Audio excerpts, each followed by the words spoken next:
Okay, so palit tayo ng transmission oil ng L300. Ito yung kanyang drain. Yan, tingnan natin ano yung tsura nito. Oops.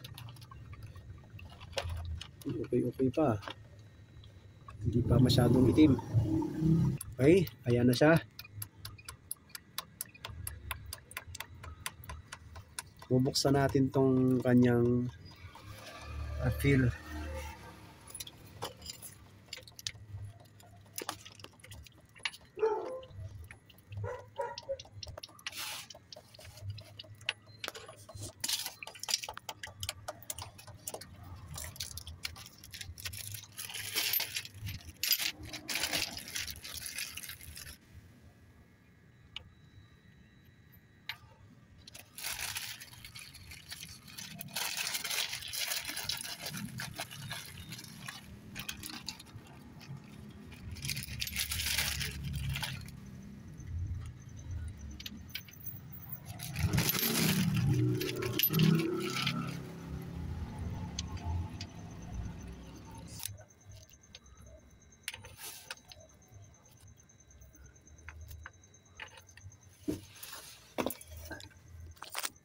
Okay, ayan. So, talagang napakatigas dito.